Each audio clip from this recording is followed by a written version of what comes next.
El 18 de enero del 2014, el padre de Kishimoto murió. Perdió uno de los seres más importantes de su vida mientras se encontraba escribiendo el arco más importante de su historia, de Naruto. A pesar de eso, Kishimoto solo tenía una semana de descanso para lidiar con su pérdida. Una sola semana de descanso luego de la muerte de su padre, y aún así, algunas personas seguían sin entender lo que eso significa. Kishimoto llegó a trabajar hasta 19 horas diarias, lo que quiere decir que quitando los espacios en los que comía y se daba un baño, el hombre dormía unas 3 horas al día. Togashi dejaba comentarios devastadores en la Shonen Jump que hacían que se me helara la sangre, que hacen que me sienta culpable cada vez que se me cruza por la cabeza la idea de que rompa el hiatus. Hay cientos de casos con los que pude haber iniciado. Lo único que busco es empezar el video dejando algo muy claro. En la industria del manga y la animación, a veces, más de las que me gustaría aceptar, el sufrimiento es lo que da origen a nuestro entretenimiento. SNK fue el proyecto que dio inicio a la trayectoria del estudio WIT. La adaptación salió al aire en 2013, por lo que el anime va rumbo a sus 9 años, casi una década, y se sigue sintiendo único. En un principio llamó mi atención por la dosis de acción y destrucción de cada episodio, para luego terminar quedándome atrapado entre los misterios que esperaban respuesta. No tardé mucho en darme cuenta de que Shingeki no Kyojin era brutalmente distinto. Distinto, discordante, diferente, atípico, único. Cada vez que veo esta secuencia se me eriza la piel y me pongo a pensar en cómo es que la animación independiente de una sola persona me transmite más que las producciones masivas de la industria. Shingo Tamagawa es el creador de Puparia, el único encargado de dar vida a los 3 minutos de animación de la obra. 3 minutos en 3 años de su vida. Eso quiere decir que por cada parpadeo te estarías perdiendo de unos 2 días de trabajo. Puparia es la prueba de lo hermoso que puede ser perseguir algo nunca antes visto. Tamagawa considera que el reto de buscar nuevas formas de expresión cada vez se permite menos en la industria, que los enfoques de animación en Japón suelen ser los mismos, y que no todo debería centrarse en trabajar de la manera más fácil y eficiente posible. Dentro de una industria que apunta a la eficiencia, encontrarse con un proyecto como el de Spider-Verse es un golpe duro. Tamagawa se encontró con un sentimiento de derrota. Japón había sido derrotado. セル表現だっていろんな方向性があるわけだし、別に簡易な方向で効率化重視で作るばかりじゃなくて、スパイダーバース見た時にすごく僕は衝撃を受けてしまって、あれは本当にやられたなと思ったんですよ。なんか3DCG っていうのはピクサーディズニーだけの得意芸じゃなかったんだっていう。なんかこういう方向性あるぜっていう風に示された感じがして、ものをこう叩きつけられた時に本当にやられたなと思いましたし。Eficiencia sobre calidad. Gran parte de los proyectos parten con este lema, pero siempre hay excepciones, y son esas excepciones las que me volvieron un seguidor del medio. Si la obra tenía la posibilidad de aspirar a tanto, es en primera parte por el material fuente, la historia creada por Isayama, que desde ahora digo deberían ponerle un monumento. Oh, ya se lo pusieron. Por otro lado están los integrantes de WIT Studio, no solo aceptando el reto de adaptar algo tan complejo para hacer su debut como equipo, sino que haciéndole una verdadera justicia al manga. Cada pieza de este proyecto se siente la indicada. Ya no estoy refiriéndome solo a la animación o a la dirección de capítulos, sino que podríamos hablar de cómo la banda sonora hace que hasta una carrera con tortugas se sienta emocionante. Isayama consigue dejar múltiples escenas icónicas desde el principio. Cada uno de estos fragmentos terminan formando parte de algo más grande. Algo que vendrá más adelante, pero que sin saberlo tienes desde ahora, justo delante de tus ojos.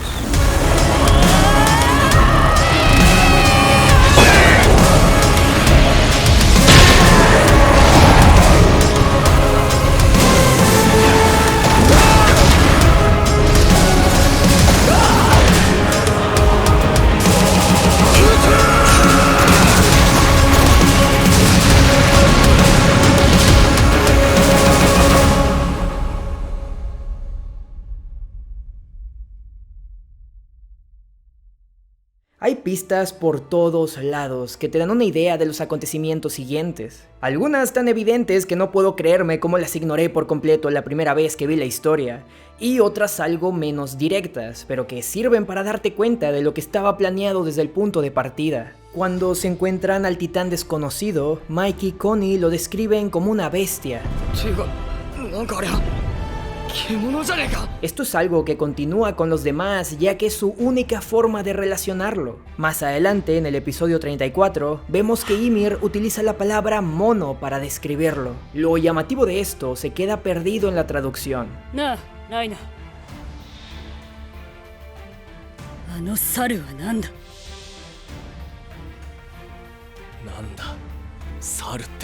Eren no está preguntando sobre el mono. Lo que literalmente quiere saber Eren es ¿qué es un mono? Esto es más evidente en el manga, cuando la palabra mono en los diálogos de Ymir y Reiner está en kanji, mientras que en el texto de Eren está escrito con hiragana. Eren no conoce esta palabra, solo está repitiendo los sonidos. No tienen idea de lo que es un mono, así como tampoco tienen idea de lo que es el café. Son detalles mínimos, pero significativos. Son estos detalles los que te ponen el contexto de que existe una civilización que siguió avanzando más allá de quedarse encerrada tras una muralla.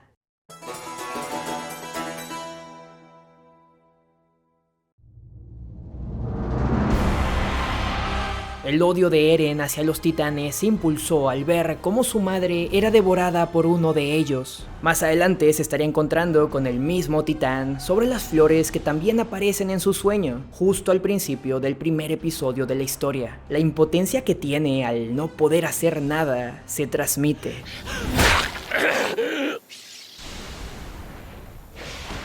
El actor de voz literalmente dejó la piel mientras mordía su propia mano para darle vida a esta escena, y es por eso que se percibe tan fuerte.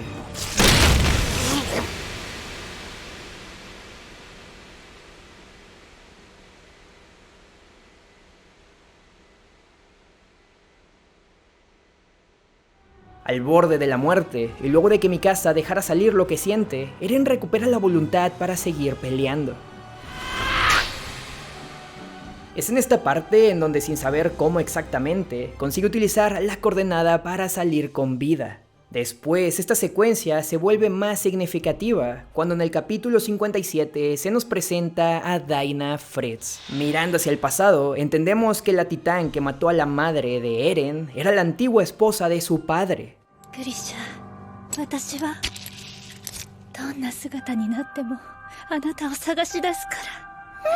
Si la coordenada funcionó en un principio, fue porque estaba haciendo contacto con sangre real, lo cual es la clave de los acontecimientos siguientes.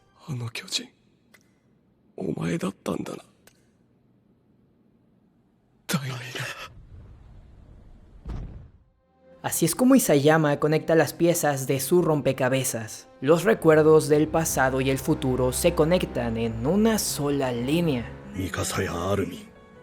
みんなを救いたいなら使命を全うしろ。ミカサ？アルミン？誰のことだ？ミカサやアルミン！みんなを救いたいならお前はこの力を支配しなくてはならない！ Son esos recuerdos los que le dieron la información suficiente para salvar a Mikasa y Armin de sus propios aliados, en el primer instante en el que el filo de la humanidad apuntaba hacia Eren. Los soldados estaban confundidos y el miedo hacía que nada tuviera sentido. Múltiples testigos habían presenciado cómo un ser humano emergía de un titán de 15 metros. Aquí está Armin quien tiene la decisión final, es intentar escapar o buscar una manera de persuadirlos.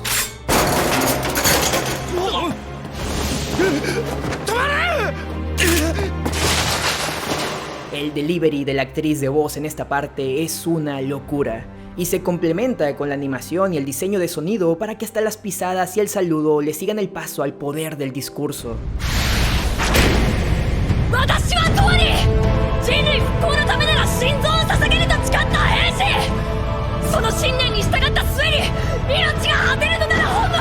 Armin se enfrentaba al miedo y a la ignorancia del capitán y los soldados mientras cargaba con la vida de Eren y Mikasa en sus palabras, siendo el intento de convencimiento y los hechos inamovibles puestos sobre argumentos lo que les dio el tiempo suficiente para la justa llegada de Pixis.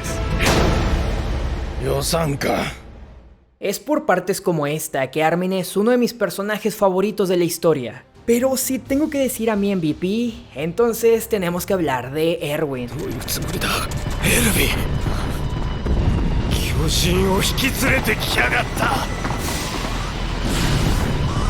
Erwin es el tipo de persona que puede convencerte de tirarte por un precipicio. Si un hombre te grita que entregues tu corazón por la humanidad mientras está perdiendo el brazo, te apuesto a que irías a pelear sin dudarlo.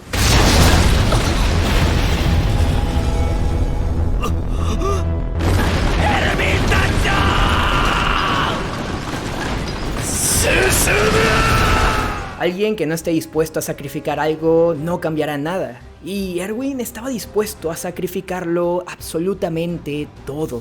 En el último capítulo de la segunda temporada, Levi se decepciona al saber que durante todo este tiempo estuvo matando humanos, mientras Erwin se sonríe por estar un paso más cerca de la verdad.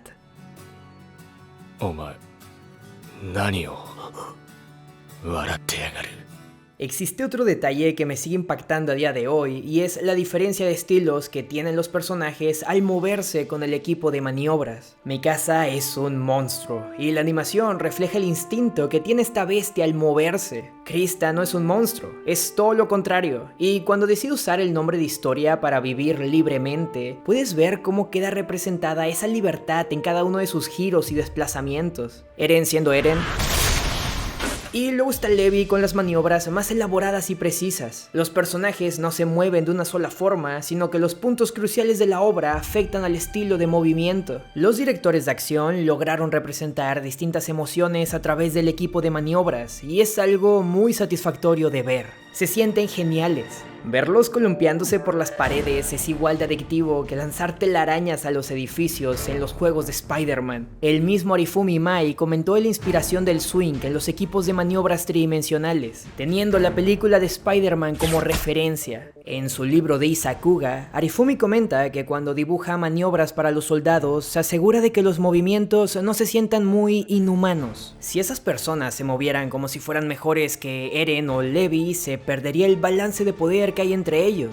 Es por eso que sus maniobras suelen ser menos acrobáticas comparadas a las de Eren, que se mueve más agresivamente, o Levi, que es un superhumano. Arifumi es el creador de algunos de los mejores cortes de la serie. Es probable que muchas de tus escenas favoritas vengan de la mano de este hombre. Lo que me llama la atención de su libro de Sakuga es que en cada corte va dejando comentarios que te dan contexto de lo que sucedió en la producción y el por qué se tomaron ciertas decisiones para las secuencias finales. Arifumi está obsesionado con los equipos de maniobras tridimensionales y desde hace mucho buscaba una escena larga con Levi. La parte de Loba tenía potencial, ya que incorporaba elementos de parkour con desplazamientos alrededor de la ciudad subterránea. Desafortunadamente, su propuesta en el storyboard para la persecución de la Legión fue reducida a menos de la mitad, lo cual no terminó de convencerlo. Cuando comenzaron a trabajar en la tercera temporada, una nueva oportunidad había llegado. Arifumi finalmente consiguió la escena que quería, animando la persecución de Levi contra Kenny. Cortes en los que podía involucrar todos los elementos de parkour y desplazamientos acrobáticos que quiso antes. Es así como terminó dándole vida a una secuencia legendaria, que esta vez sí lo dejaría satisfecho. La pelea contra el titán bestia es otra de sus escenas insignia, 3 meses que concluyeron con otra entrega destacable. Arifumi pidió específicamente ser el responsable de esta parte, en la que sabía cómo jugar con el contraste de tamaño que existe entre la lucha de un humano versus titán. Hay extras como el rebote de la cabeza al caer, que originan la presencia y el realismo de la escena, una de las más increíbles de la historia, y vaya que estoy agradecido de que terminara en las manos de este animador. Siento que así como el director Tetsuro Araki pudo transmitir el tipo de acción que buscaba hacia Arifumi, sin la presencia de los diseños de personajes de Asano, esto no se habría logrado. Los personajes destacan, incluso con el reajuste. Cuando Asano entró a la compañía, era parte de Production AEG. en ese tiempo en el que Jinro estaba en producción, así que tuvo la oportunidad de rodearse de los amos de la animación y el realismo, un realismo que fue transmitido en este proyecto. Lamentablemente, las producciones no terminan siendo del todo positivas, y dentro de Lee Sakuga hay comentarios que lo dejan claro. Arifumi cuenta las dificultades por las que pasó cuando le dieron el corte más complicado del tercer opening. Titanes, caballos, piedras por el aire, equipos de maniobras y un montón de elementos adicionales. Esto hizo que tuviera que quedarse a dormir durante 3 días en el estudio, hasta que finalmente se las arregló para completarlo. Algo que está lejos de ser saludable. Después de la segunda temporada, el equipo de animación dejó de utilizar el trazo doble en los personajes. La razón es porque estaban enfrentando unos graves problemas de agenda, y es por eso que no pudieron darse el tiempo de meter ese trazo extra que originaba los resultados de antes. Si bien considero que este fue el cambio más notorio de la temporada 2 a la 3, no olvidemos el labial que le agregaron a los personajes femeninos en las primeras 2 temporadas. En una entrevista, Arifumi menciona que le agradaban esos diseños de Asano, y en específico destaca el labial que ponía sobre Mikasa e Historia. Es algo que no fue revisado por el creador original, y creo que no le agradó mucho que digamos. Más adelante, Isayama pidió que el detalle en los labios dejara de aparecer a partir de la tercera entrega. Y miren, yo respeto Isayama, pero amigo, detener esto para permitir esto... Antes de que WIT dejara el proyecto, las pequeñas inconsistencias con la animación empezaron a verse levemente. A esto me refiero como la dualidad de la muralla. En esta última parte tenemos los dos lados de Shiganshina. Fuera de ella, la animación se mantiene en las nubes, mientras que por dentro podía sentirse lo asfixiante que era el calendario de la producción. De aquí vienen diversas decisiones, como un CGI que no consigue mezclarse con la escena y unos enfrentamientos que pierden el realismo de antes. Para representarlo mejor, podemos ver los 3 golpes con los 3 niveles de animación en los duelos de Eren contra Reiner. El primer duelo ocurre luego de la revelación del titán acorazado y el titán colosal. Lo que destaca aquí a nivel visual es la fluidez en los movimientos y lo fuertes que se sentían los golpes.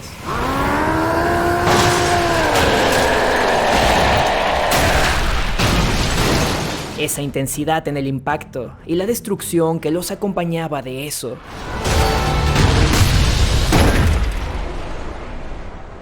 A diferencia del primer enfrentamiento, en la revancha el nivel disminuye drásticamente. Si lo comparamos al primer golpe, en este segundo vemos cortes más limitados, más estáticos, en donde hay menos expresividad en los movimientos y menos sensación de peso en los titanes. Incluso lo que los rodea tiene una menor cantidad de impacto y no consigue transmitir la destrucción que provocaría una pelea de estas magnitudes. El tercer golpe y último impacto ocurre después de la salida de WIT y en las manos del estudio MAPPA, esta vez con el uso de CGI.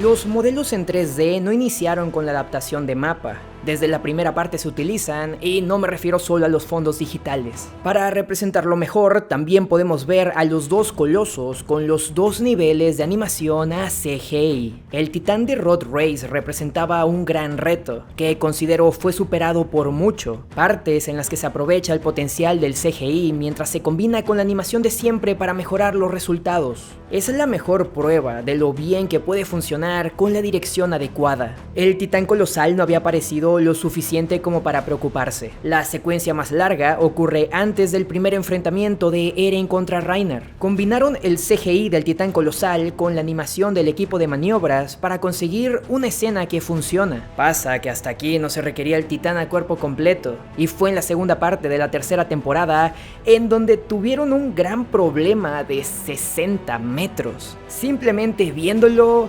no funciona. Estas para mí eran señales de auxilio, derivadas de un tiempo de entrega limitado para un segundo ciclo cargado de acción y obstáculos. Por eso es la dualidad de la muralla, porque mientras lo de afuera brilla como siempre, lo de adentro comienza a quebrarse como nunca, y el mayor quiebre estaba por llegar.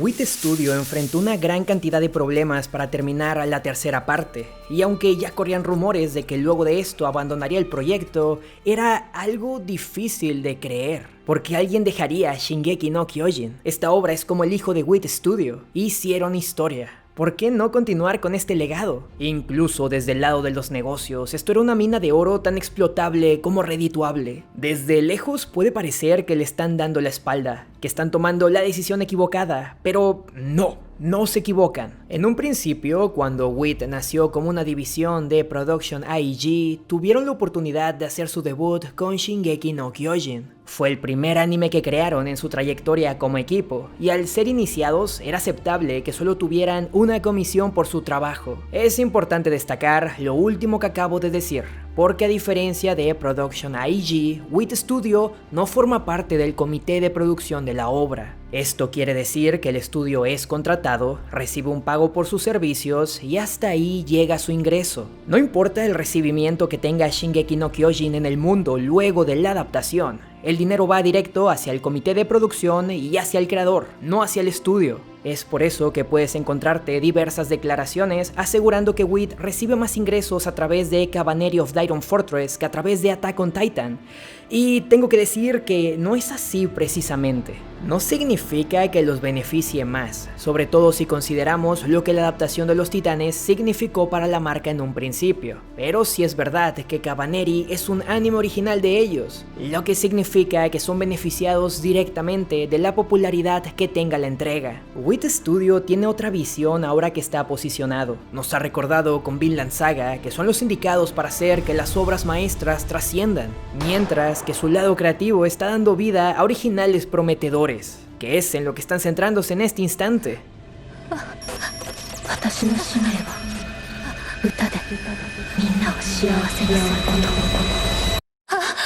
Me tomó tiempo entenderlo, y me duele decirlo, pero me parece que la decisión de WIT fue la correcta.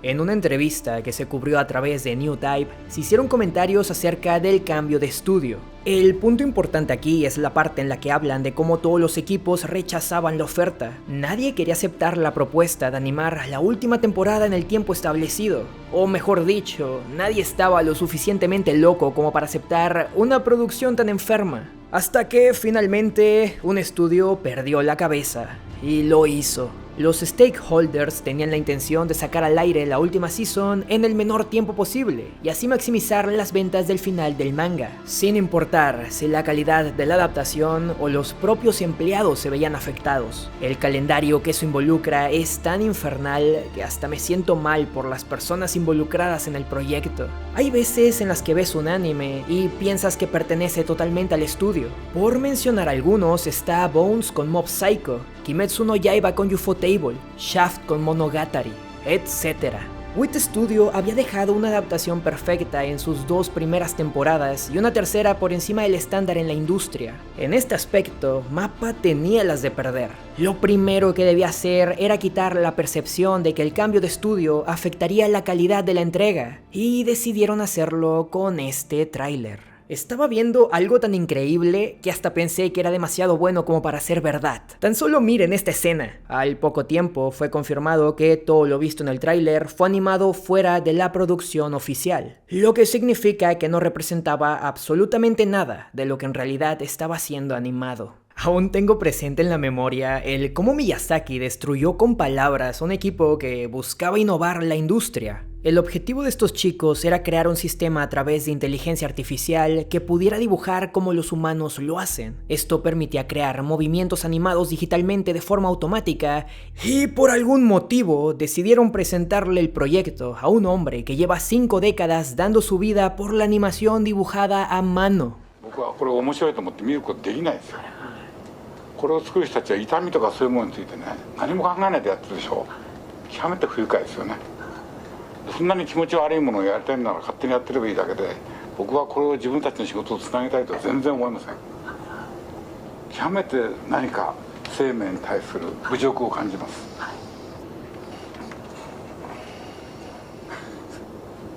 Esto fue como servirle carne a un vegetariano. Sigo creyendo que se equivocaron de Miyazaki. La industria en Japón estaba limitándose mayormente a la animación en 2D. Y es entendible, son sus raíces, es lo que los hizo legendarios. El intentar mantener lo tradicional no es malo, pero tampoco se trata de cerrarse solo en eso. Es la razón por la que Shingo Tamagawa sintió que Japón había perdido. Allá afuera estaban encontrando nuevas formas de expresión artísticas que dieron vida a un proyecto único. Las generaciones cambian, las áreas de evolución permanecen abiertas, y con el paso de los años, las producciones en Japón han decidido empezar a apostar por algo distinto a la animación puramente tradicional. Sobre todo para el anime en emisión, el CGI, lejos de ser una herramienta innovadora, se convirtió en el último recurso de salvación para las producciones. No en todos los casos, pero sí en su mayoría. Es difícil establecer un punto medio cuando la animación tradicional se ve de frente con la generada computadora. Cuando el 2D se encuentra con el 3D, existen tres posibles situaciones.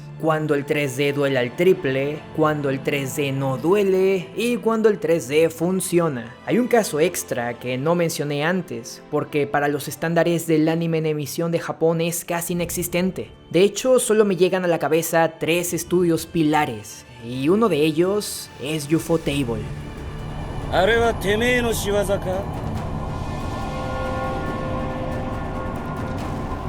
Si el CGI de estas personas hace más que funcionar, es porque realmente lo usaron para innovar su proceso. No es un último recurso, está pensado desde un inicio para potenciar lo que tienen y para volverlo más impresionante. Es la combinación de 2D y 3D con la que consiguen escenas únicas, que de otra manera serían totalmente imposibles. El CGI del equipo de MAPPA tiene una capa extra de obstáculos, y es la expectativa. No solo venían a cerrar la visión que planteaba el estudio WIT, sino que el tráiler que se hizo fuera de la producción oficial era justo lo que se esperaba de la entrega. En un principio, antes de que la primera temporada de SNK fuera animada, la sugerencia de utilizar CGI para los titanes y equipos de maniobras ya estaba sobre la mesa. Fue el director Tetsuro Araki quien rechazó esa propuesta, teniendo la ambiciosa visión de lograr escenas híbridas. El solo utilizar CGI limitaría sus ideas. Lo que buscaba era que el realismo de las expresiones y movimientos en los titanes no se perdiera, porque de lo contrario se sentirían sin vida. Desafortunadamente, la animación de todo un equipo no puede replicarse. Es imposible. Al no contar con la dirección de Araki, la visión de las escenas también comenzó a perderse. La idea de combinar escenarios digitales en 3D con la animación en 2D para los equipos de maniobras dejó de sobresalir. La dirección de acción y la mano de Arifumi Mai otorgaban identidad a cada desplazamiento por los aires. Una identidad que cayó junto a los titanes, provocando que todos los movimientos de maniobras se vean iguales. Mientras que en WIT Studio competían para elegir al diseñador de personajes, en MAPPA lo llamaron y le pusieron el cargo directamente. Asano preparó el equipo con decenas de ángulos y referencias. Los personajes estaban diseñados cuidadosamente para tener menos líneas, de tal forma que fuera más sencillo animarlos en esas ambiciosas escenas. Pero a su vez estaban hechos para destacar en cada momento, incluso cuando no se movían. Sin la presencia de su estilo, los personajes se sienten tan vacíos y secos. Además de que el buscar expresividad utilizando rotoscoping provocó resultados un poco raros. Luego de que WIT Studio trabajara con su original The Cavalry of the Iron Fortress, el equipo creó un nuevo rol traducido como animador de maquillaje, un rol que consistía en agregar texturas a los acercamientos ya animados, algo que fue introducido en la segunda temporada y que terminó haciendo que los personajes reinventados por Asano brillaran todavía más. En vez de que el director buscara armar un equipo con los mejores o introdujera nuevos roles en la producción, dentro de MAPPA esto se trató más acerca de ver quién estaba disponible, formando un equipo algo forzado. A pesar de eso, y tomando en cuenta las circunstancias, el equipo dejó un buen trabajo. Sé por esas ojeras que no fue nada fácil, y en verdad lo aprecio. Durante la mayor parte de la emisión de esta última season, no dejé de ver comentarios negativos hacia el equipo, desde personas insultando a los animadores, hasta un grupo de usuarios amenazando de muerte al director de la entrega. De lo que no se dan cuenta es de que están atacando a las verdaderas víctimas de todo esto. Están atacando a muchas de las personas que fueron sobreexplotadas duras y mal pagadas. Por triste que suene, las producciones poco saludables son algo normal en el medio. La misma cultura de trabajo en Japón lo permite. Y a pesar de eso, las cabezas de MAPPA se las están arreglando para posicionarse como los peores seres de la industria. Desde empleados renunciando ante las pésimas condiciones laborales de la empresa, por un personal poco entrenado y expuesto a interminables jornadas laborales, hasta animadores comentando lo mal pagado de las producciones, aún y teniendo relación con servicios de streaming masivos, un pago que se consideraba la tarifa estándar hace 40 años. Fue tanta la indignación de los relacionados que incluso el estudio tuvo que soltar un comunicado para lavarse las manos. A pesar de la mala reputación que tienen las cabezas de MAPPA en la actualidad, es importante mencionar que esto no es nada nuevo. El mismo productor de WIT Studio declaró cínicamente que el equipo de animadores sobrevivía a base de barras energéticas, trabajando sin parar durante días y noches enteras. Mientras que la comunidad ataca a los animadores por no cumplir sus expectativas, los stakeholders toman las decisiones para exprimir el arte que nace de los talentos en la industria. Se aprovechan de las ilusiones y los vuelven prisioneros de sus pasiones, hasta el punto en el que odien el haberse convertido en animadores. Sobreexplotación, pagos miserables, salas de emergencia e incluso suicidios. Hay cientos de casos con los que pude haber terminado. Lo único que busco es cerrar el video dejando algo muy claro. En la industria del manga y la animación, a veces, más de las que me gustaría aceptar, el sufrimiento es lo que da origen a nuestro entretenimiento.